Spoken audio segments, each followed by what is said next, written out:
Welcome to lesson 4.2, Hexagram 2, Receptive Energy.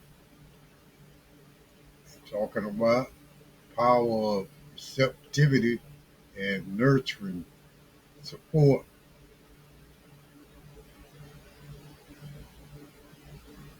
Welcome to lesson 4.2, where we leave it to Hexagram 2, the embodiment of receptive energy, known as Kun.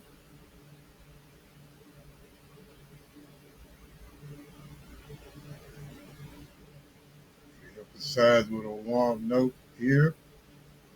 This lesson is all about embracing the power of receptivity and nurturing support. It's the yin to the yang of creation, offering a quiet strength that complements the dynamic energy we explored in the previous lesson. It's round one.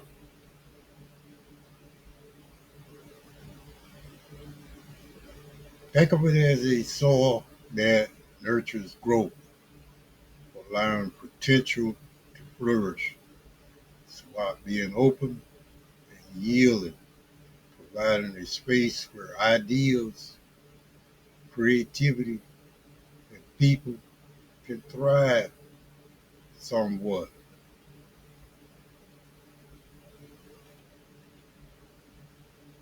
Now then, as we move forward,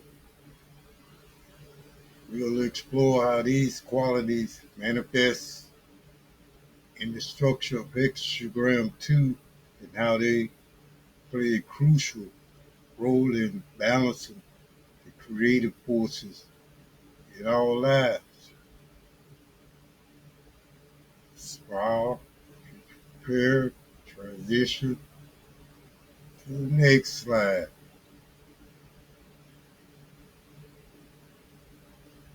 This slide talking about the introduction. The introduction to Hexagram 2, cone, the receptive, which represents openness, yielding, and nurturing.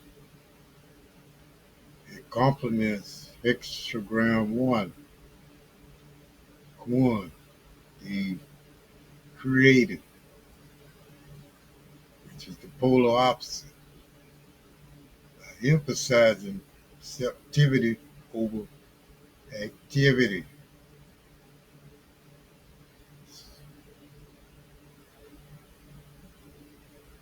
Begin the slide.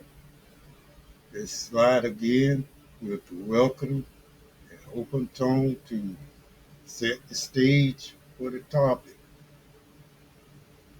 Hello everyone. Today we're diving into Hexagram 2, known as Kun or receptive.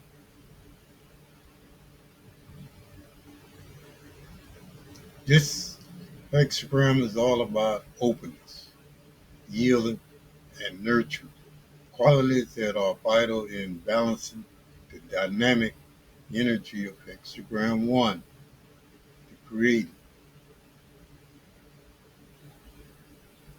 I highlight the key point here.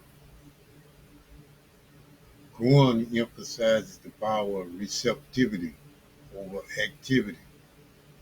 It's about embracing opportunities as they come and nurturing them to fruition.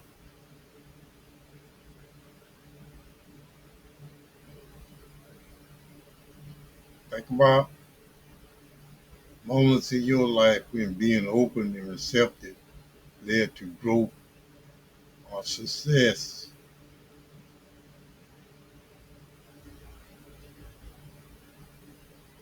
As we continue, we'll explore how Kuhn's structure and symbolism reinforce these themes of vastness, and nourishment.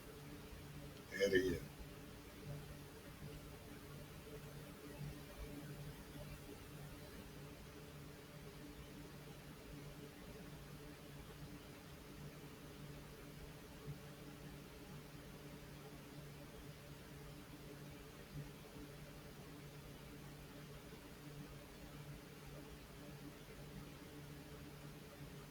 As we prepare to transition to the next slide, let's move forward to see how these concepts are visually represented in the hexagram structure.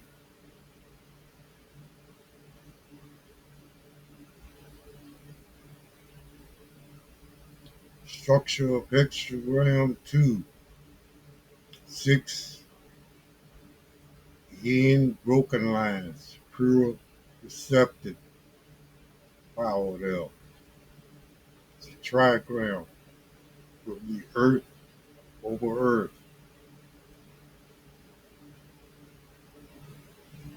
It's two similar trigrams, one on top of the other one. It symbolizes vastness, like a big field waiting to be plowed, actually. And it resembles nourishment and groundedness. Now, let's move on into the structure of hexagram 2, which is about pure receptivity. Explained here. Talking about pure receptivity on this slide. First, notice the 6 yin lines or broken lines. These lines symbolize complete openness and a readiness to receive. It's a beautiful contrast to the yang lines of hexagram 1. Next, the trigram here is earth over earth. This double earth symbolism reinforces the theme of vastness and nourishment. Think of it as the ground that supports us, again, providing a stable foundation. The essence of hexagram 2 is groundedness. It invites us to embrace energy that comes from being open and receptive.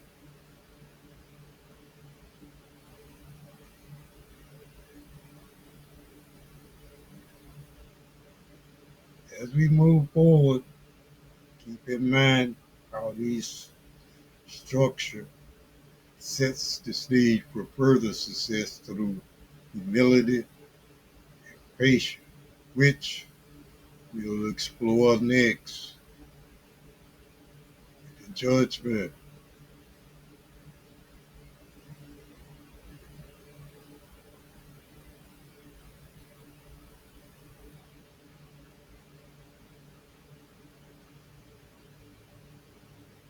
Judgment. Receptivity brings about sublime success, furthering through the perseverance of a male. If the superior man undertakes something and tries to lead, he goes astray. But he follows, it's just the other way around. He finds guidance. He must follow in a yielding position. It also emphasizes humility, patience, following. Success comes from steady support and alignment with life.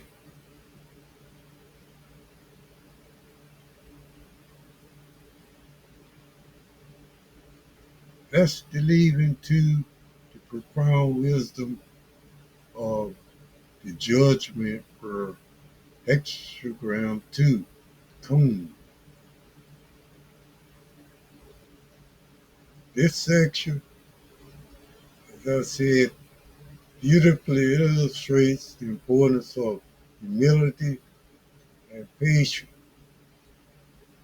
Imagine the perseverance of a male, steadfast and gentle, yet incredibly strong. Emphasize here steadfastness and gentle.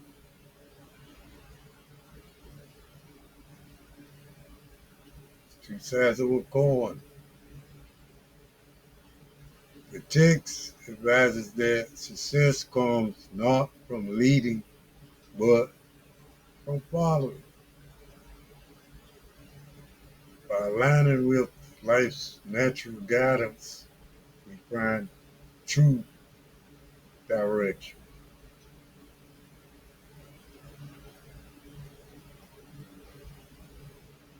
Key takeaway here,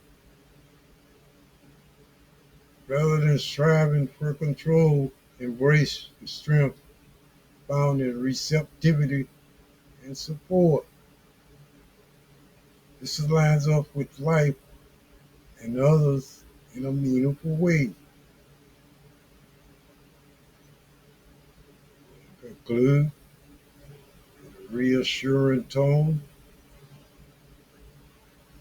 aimed at let's carry this understanding forward as we explore how these qualities manifest in the image of Earth.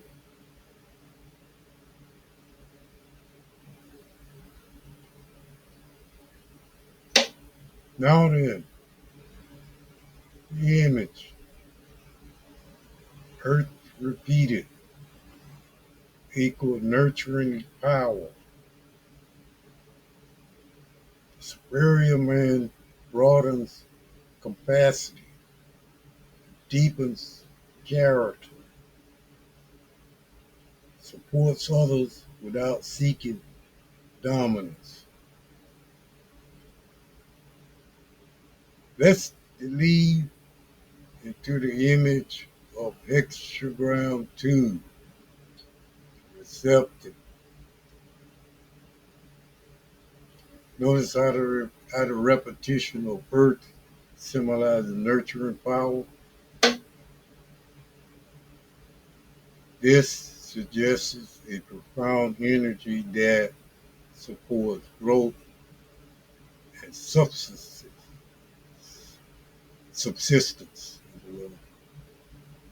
Growth and subsistence. Key to this hexagram is the concept of superior person. By broadening their capacity, deepening their character, they can truly support others. Build on that. Self-betterment, that is. It's about offering support without seeking dominance or control in that type of situation. You emphasize without seeking dominance. Now then, take a moment to reflect on how this nurturing aspect can apply to our lives. It encourages us to be open, to grow, and to help others along their paths without imposing our wills or seeking dominance. Again,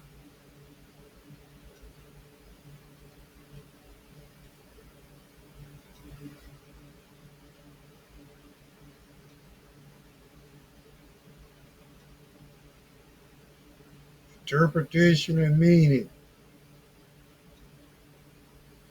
Cone encourages patience and trust in timing.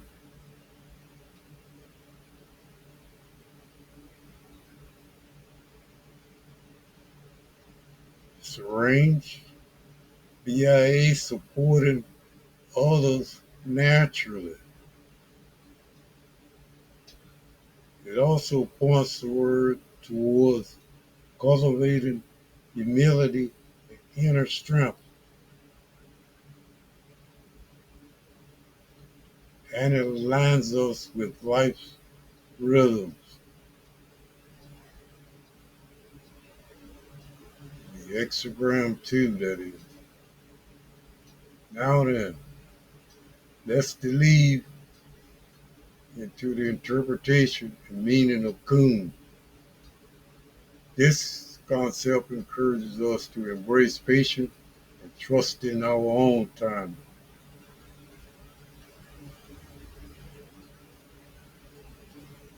Think about how supporting others can come naturally.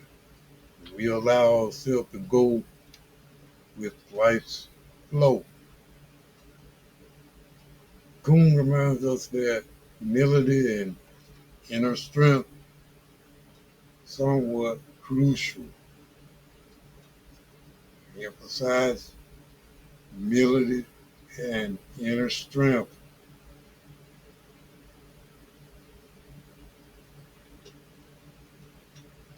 And as we should expect, aligning with life's rhythm is not just about reacting, it's about being in tune with the world around us. This alignment can guide us to a more fulfilling path.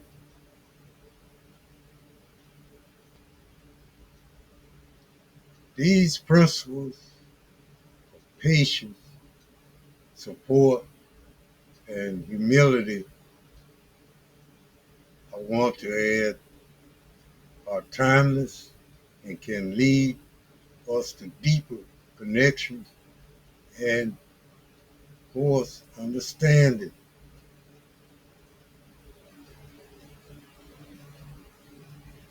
Wrap up, warm smile.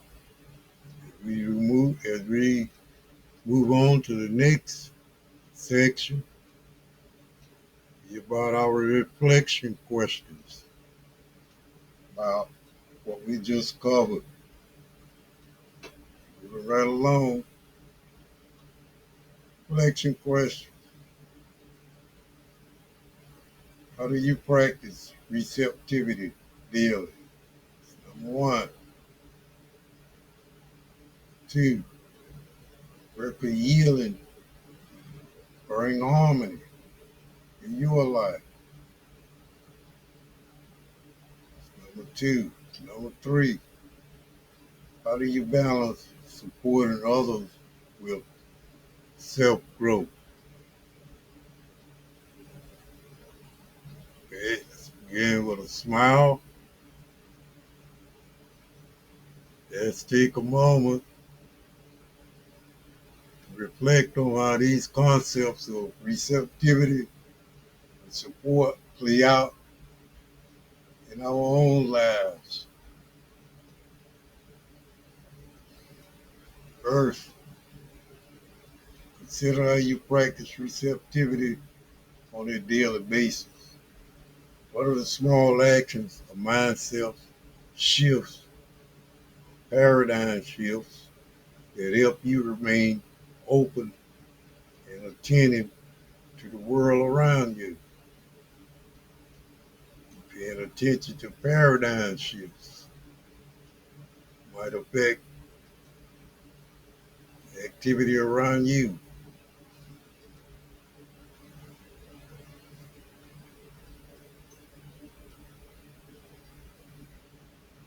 Next, think about areas in your life where yielding, let's say choosing to let go or setback could bring more harmony.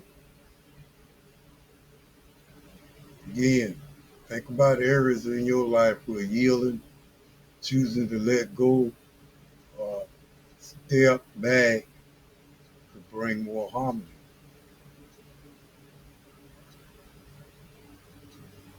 Might be a relationship, work, personal goals. Reflect on how embracing flexibility could create a more balanced environment is around you.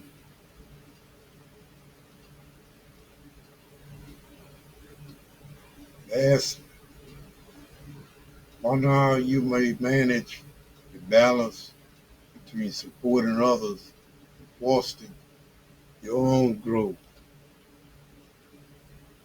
Will it help you to lead or will it help you to follow? It's what depends on what you want to bring to the situation, which requires receptivity, support and help others, but not at the expense of your own development.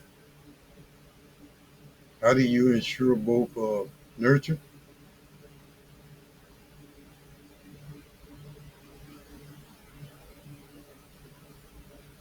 These questions invite us to explore how we can align with life's rhythm, just as Kuhn encourages. Reflecting on these can lead to personal insights and meaningful growth.